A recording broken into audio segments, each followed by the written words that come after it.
Well BCCI ने जब से इंडिया का स्क्वाड अनाउंस किया है एशिया कप के लिए, तब से सारे क्रिकेट एक्सपर्ट अपनी अपनी बेस्ट प्लेइंग 11 बता रहे हैं। मैंने सोचा यार बेस्ट प्लेइंग 11 तो सब बता रहे हैं, क्यों ना एक बार ड्रॉप्ड प्लेइंग 11 की तरफ देखें, क्योंकि जितने लोगों ने प्लेइंग 11 की बात की ऑलमोस्ट सभी ने कहा कि यार अय्यर को हम मिस करेंगे, अय्यर होते तो ऐसा होता, अय्यर होते तो वैसा होता, बिकॉज वी ऑल नो कि over the period of time, पूरे एक साल के अंदर आप श्रेयस अय्यर का कोई सा फॉर्मेट उठाकर देख लो, उन्होंने हर जगह परफॉर्म किया और बतौर कप्तान तो और बेहतर परफॉर्म किया है। इस वजह से मैंने सोचा कि यार एक बार ड्रॉप्ड प्लेइंग 11 बनाते हैं और उसमें जाहिर सी बात है कप्तान श्रेयस अय्यर होंगे। और आप मुझे बताना ये वाली जो प्लेइंग 11 जो मैं आपको बता रहा हूं ड्रॉप्ड वाली, वो पिक्ड वाली जो मतलब वहां खेलने वाली उस वाली 11 से मजबूत दिख रही है, कमजोर दिख रही है, या फिर कांटे की टक्कर देगी अगर दोनों टीम आमने सामने आकर आपस में खेलेगी। लेकिन उससे पहले मैं बस एक छोटी सी चीज मेंशन करना चाहता हूं। पिछली 2-3 वीडियोस में मैंने प्लेइंग 11 को लेकर बात की, स्क्वाड को लेकर बात की, और संजू सैमसन को लेकर के, श्रेयस अय्यर को लेकर के और शुभमन गिल को लेकर के। लेकिन शुभमन गिल को लेकर के लोगों को ऐसा लगा कि मुझे कोई पर्सनल इशू है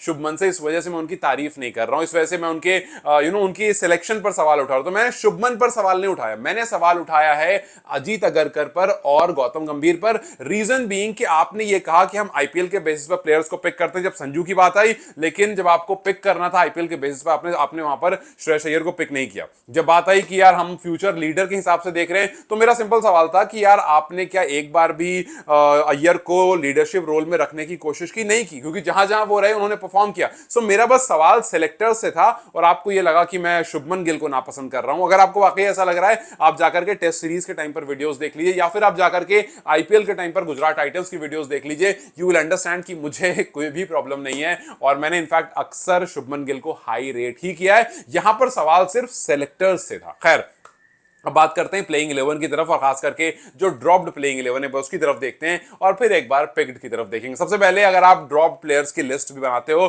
तो जाहिर सी बात है उस लिस्ट में सबसे ऊपर किसी का नाम होगा जिसको लेकर के सबसे ज्यादा डिस्कशन हो रहा है, वो है श्रेयस अय्यर। क्योंकि श्रेयस अय्यर ने भाई लगातार परफॉर्म किया over the period of time, जब से उनको ड्रॉप किया गया था, जब से बीसीसीआई ने उनका कॉन्ट्रैक्ट ले लिया था, उसके बाद से उन्होंने, इनफैक्ट उससे पहले ही परफॉर्म कर रहे थे, बट उसके बाद से उन्होंने लगातार परफॉर्म किया है और हर फॉर्मेट में परफॉर्म किया है, खास करके शॉर्टर फॉर्मेट में अपना एक नया वर्जन दिखाया है। सो ये श्रेयस अय्यर मेरे इस ड्रॉप्ड 11 के डेफिनेटली कप्तान रहने वाले हैं। अब देखो इस वाली टीम का जो ओपनिंग पेयर है ना, वो मैं एकदम दावे के साथ कह सकता हूं कि जो पिक्ड 11 है उसके ओपनिंग पेयर को एकदम खतरनाक टक्कर देने वाला है। एक तरफ ऋतुराज गायकवाड़ और दूसरी तरफ यशस्वी जायसवाल। मतलब यशस्वी जायसवाल का खेल जो है वो बिल्कुल आपको मैच करेगा अभिषेक शर्मा से। इनफैक्ट जायसवाल की अच्छी बात यह है कि जायसवाल बिल्कुल ब्लाइंड हिटिंग नहीं करते हैं। अभिषेक जो है वो बिल्कुल स्लॉग हिटिंग करते हैं, वो एकदम ब्लाइंड हिटिंग करते हैं, और वो ब्लाइंडली काफी बार काम भी आ जाती है। जायसवाल जो है वो करते हैं हिटिंग, बहुत अच्छी हिटिंग करते हैं, लेकिन काफी बार थोड़ा कैलकुलेटिव भी हो जाते हैं, जो उनको काफी स्ट्रॉन्ग बना देता है। And that is the reason कि जायसवाल जो उनको ऑल फॉर्मेट प्लेयर कहा जाता है। सो यशस्वी जायसवाल और शुभमन गिल की जगह पर यहां पर ऋतुराज गायकवाड़, दोनों मोरलेस एक जैसे प्लेयर। आई नो के आप बोलोगे कि यार गिल को गायकवाड़ से कंपेयर कर रहे हो, देखो दोनों एक जैसे प्लेयर हैं। गायकवाड़ को अगर फ्यूचर में मौका मिलेगा, ही विल प्रूव दिस कि वो भी एक ऑल फॉर्मेट प्लेयर है। और जिस तरह से आज आप शुभमन गिल को रेट कर रहे हो, अगर जायसवाल, अगर गायकवाड़ को उतनी ही बैकिंग मिल गई, I can write it somewhere, या फिर इस वीडियो क्लिप काट लो, गायकवाड़ शुभमन गिल को टक्कर दे सकता है, उसमें वो कैलिबर है, बस उसको उस बैकिंग की जरूरत है। फ्यूचर में होगी नहीं होगी वी डोंट नो, बट हाँ मुश्किल जरूर है, क्योंकि Gaikwad Shubman Gill it's very difficult कि इस टाइम पर उसको मौका मिले। मौका मिलेगा भी तो 4-5-6 साल बाद कभी जाकर के। अभी अगर ऑन एंड ऑफ कभी मिल गया जैसे संजू को मिला करता था तो एक अलग सी बात है, but yes I really want के आप गायकवाड़ को भी वैसा ही ग्रूम करो, because is a wonderful player. तो खैर इस टीम का ओपनर होगा ऋतुराज गायकवाड़ और यशस्वी जायसवाल। उसके बाद तीसरे नंबर पर अगर कोई बल्लेबाजी करने आएगा तो वो ऑब्वियसली आएंगे ईशान किशन। आई नो आप सोच रहे हो कि श्रेयस अय्यर नहीं, श्रेयस अय्यर चौथे नंबर पर, ईशान किशन इसलिए because I have been talking about Ishan Kishan पिछले कुछ टाइम से। अभी यहाँ पर जाहिर सी बात थोड़ा सा वो उनका अभी मैचेस नहीं चल रहा है, उनके बारे में ज्यादा बात नहीं हो रही है, बट वो लगा अभी वो इंजर्ड भी हो गए तो वो निकल भी गए, तो उस वजह से और उनके बारे में बात नहीं हुई। So yes, Ishan Kishan is that one guy जिनको मैंने पहले भी आप लोगों से कहा है कि he has that extreme talent. आप उनके कुछ मैचेस जाकर देखिए, कुछ शॉट्स जाकर देखिए, और वो उनका जो T20 वाला अंदाज है ना, भले आप बड़े फॉर्मेट में देख लीजिए, लेकिन he has been that one player जो आपको बेल आउट कर देगा, जो आपको मुश्किल सिचुएशन से निकाल देगा। उसको बैकिंग नहीं मिली उतनी। आप देखो, अगर आप एक बार मुड़ करके अभिषेक शर्मा की तरफ देखते हो, अभिषेक शर्मा एक स्लॉग हिटर है, एक ब्लाइंड हिटर है और उसको पूरी बैकिंग मिलती है। ठीक है, अभिषेक ने 2-3 बड़ी पारियां खेली हैं, ईशान को उतनी बैकिंग नहीं मिली, वरना ईशान भी एक आध बड़ी पारियां खेलते जरूर। यस, ईशान के पास मौका था इस आईपीएल में, बट वो पहले और आखिरी मैच को छोड़ करके बीच में परफॉर्म नहीं कर पाए। बट अगेन, जैसा मैंने गायकवाड़ के बारे में कहा, वैसे ही मैं ईशान के बारे में कहूंगा, इस ड्रॉप 11 में एक बहुत इंपॉर्टेंट रोल प्ले करेंगे अगर ईशान किशन यहां पर अवेलेबल होंगे। इनफैक्ट अगर आप पिछले 5 मैच उठाकर देखोगे उनके, तो ऑस्ट्रेलिया के खिलाफ उन्होंने 2 हाफ सेंचुरीज लगाई थी, 58-52, पिछले 5 में से 2 हाफ सेंचुरी जो है वो ऑस्ट्रेलिया के खिलाफ है। वेस्ट इंडीज के खिलाफ 6-27 और फिर उसका 3 मैच ऑस्ट्रेलिया के खिलाफ खेला, तो उसमें 58-52 और फिर उनका एक डक आया था। सो पिछले 5 मैच में 2 हाफ सेंचुरी है, which is a very good number in in a T20 format खास करके। उसके बाद 4 पे ऑब्वियसली श्रेयस अय्यर, और उनके नंबर्स गिनाने की जरूरत नहीं है, ही इज दैट फैबुलस। 5वें नंबर पर I would bring in KL Rahul. KL Rahul के साथ आप वो कर सकते हो कि ईशान को विकेट कीपिंग चाहो तो करा लो, या फिर केएल राहुल को करा लो। अगर आप मुझसे पूछोगे तो मैं ईशान को विकेट कीपिंग कराऊंगा, बिकॉज मेरे हिसाब से ईशान एक ज्यादा एज अ विकेट कीपर ज्यादा सूट करता है। वो बहुत फ्लेक्सिबल है, बहुत जबरदस्त विकेट कीपर है। सो मुझे लगता है कि मैं ईशान से विकेट कीपिंग कराऊंगा। केएल राहुल को I can use at any other place. So 5th पर वहां पर उनके पास भी, अगर आप केएल राहुल के पास भी दोगे, पिछले 5 टी20 में 2 हाफ सेंचुरी उनके पास भी है। 6th में आते हैं फिर रियान पराग। हालांकि रियान पराग ने बहुत ज्यादा अभी मौके नहीं आए हैं, बहुत ज्यादा अपने आप को स्टैब्लिश नहीं किया है, लेकिन वो जो 2024 वाला रियान पराग था ना, वो अगर आईपीएल 2024 वाला आ जाता है, then I will definitely pick Riyan Parag, because भाई एक जबरदस्त प्लेयर है, अच्छा स्किल सेट लेकर आता है, इनफैक्ट थोड़ी बॉलिंग भी कर लेता है रियान पराग। सो वो भी आपको एक प्लस पॉइंट देकर जाएगा। सो रियान पराग, उसके बाद वॉशिंगटन सुंदर एक जबरदस्त ऑलराउंडर। हालांकि वी ऑल नो कि यहां पर आप हो सकता है कॉन्ट्रडिक्ट करो कि यार वो टी20 फॉर्मेट का ऑलराउंडर नहीं है, वो मतलब है अच्छा ऑलराउंडर, वो शॉर्टर फॉर्मेट में उतनी जबरदस्त परफॉर्मेंस नहीं दे पाता है। सो आई थिंक कि हाँ, आप सही हो, लेकिन आई वुड यूज हिम अगर आप यूएई में खेल रहे हो तो, क्योंकि वहां पर आपको एक ऐसे स्पिनर की जरूरत पड़ती है और ऐसे ऑलराउंडर की जरूरत तो बिल्कुल पड़ेगी जो स्पिन प्लेयर वाला ऑलराउंडर हो। सो यस, वॉशिंगटन सुंदर आपको काफी ज्यादा हेल्प करेंगे।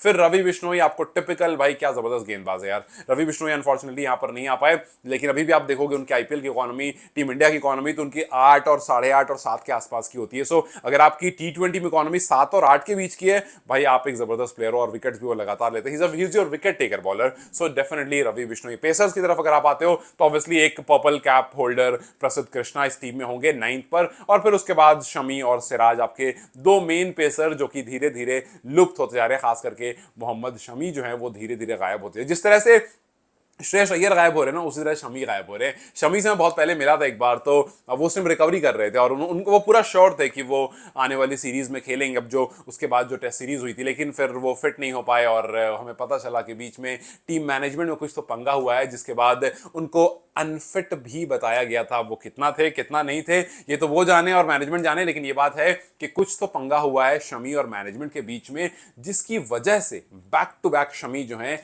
वो अनफिट बता दिए जा रहे हैं या फिर हो जा रहे हैं। मैं भी, खैर ये मेरी अनपिक्ड 11 है, ड्रॉप्ड 11 है। आप एक बार इसकी तरफ देखिए और आप बताइए मुझे कि जो पिक्ड वाली 11 है वो कितनी स्ट्रांग दिखेगी अनपिक्ड वाली 11 से। अगर आप पिक्ड 11 की बात करें तो बहुत ऑब्वियस शुभमन गिल ओपन करेंगे अभिषेक शर्मा के साथ, और ये बहुत ऑब्वियस है शुभमन गिल ही ओपन करेंगे जो कि वाइस कैप्टन है इस टीम के। अगर आप ये सोच रहे हो कि संजू सैमसन ओपन करेंगे और शुभमन नीचे आएंगे, जो कि अगर आप मुझसे पूछोगे तो मैं यही चाहूंगा कि भाई संजू ओपन करें अभिषेक शर्मा के साथ, 3रे नंबर पर शुभमन गिल आए, 4थे पर तिलक वर्मा, 5वें पर सूर्य कुमार यादव। और आप बोले कि यार आप तो तिलक वर्मा सूर्य का नंबर चेंज कर रहे हो, तो जाहिर सी बात है भाई, आपने शुभमन गिल को ऐड करा है तो नंबर तो चेंज होगा ही ना, बिकॉज संजू सैमसन अभिषेक शर्मा ये 2 ओपनर हैं, लगातार अच्छा परफॉर्म कर रहे हैं और as an opener they have been brilliant. इनके आप स्ट्राइक रेट जाकर देखोगे तो सबसे बेस्ट इंडिया में अगर किसी का स्ट्राइक रेट इस टाइम पर है एज एन ओपनर 2024 के बाद से, तो अभिषेक शर्मा और उसका दूसरे नंबर संजू सैमसन ही है। इन्हीं दोनों का सबसे बेस्ट है टोटल में। तो जाहिर सी बात है भाई, आप चाहोगे कि आपके ओपनर यही बने रहें। फिर उसके बाद कहीं ना कहीं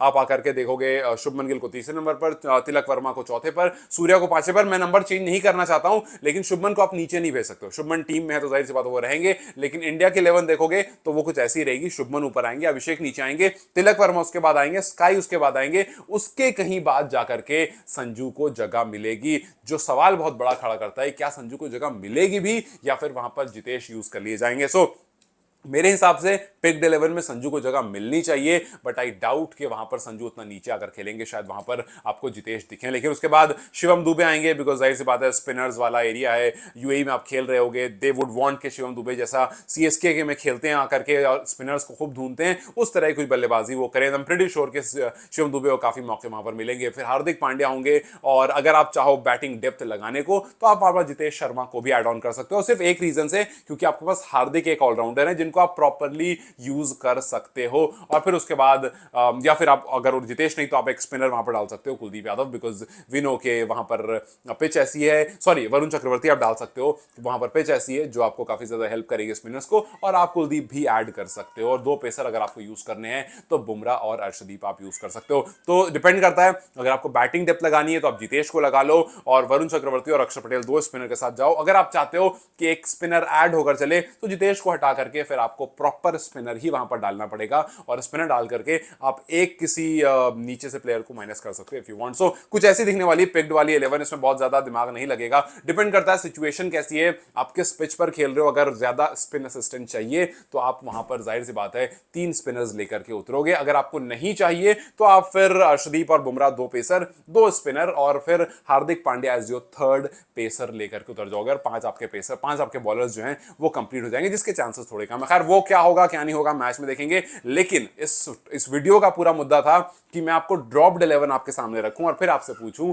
कि जो पिक्ड 11 है, जो आपको फाइनल 11 दिख रही है, उस 11 से और ड्रॉप्ड 11 से कौन सी 11 जो है वो ज्यादा मजबूत दिख रही है, और अगर इन दोनों का आपस में मैच कराया जाए तो कौन सी वाली 11 आपके हिसाब से जीतेगी। या अगर आपके दिमाग में कोई और ड्रॉप्ड 11 है कि नहीं भैया ये तो ठीक है, लेकिन अगर इसमें और प्लेयर को ऐड कर दो तो ड्रॉप्ड 11 और ज्यादा स्ट्रांग हो जाएगी। अगर आपके दिमाग में कोई है तो प्लीज मुझे कमेंट सेक्शन में जरूर बताएं। Till then you guys take care, I will see you very soon, bye bye.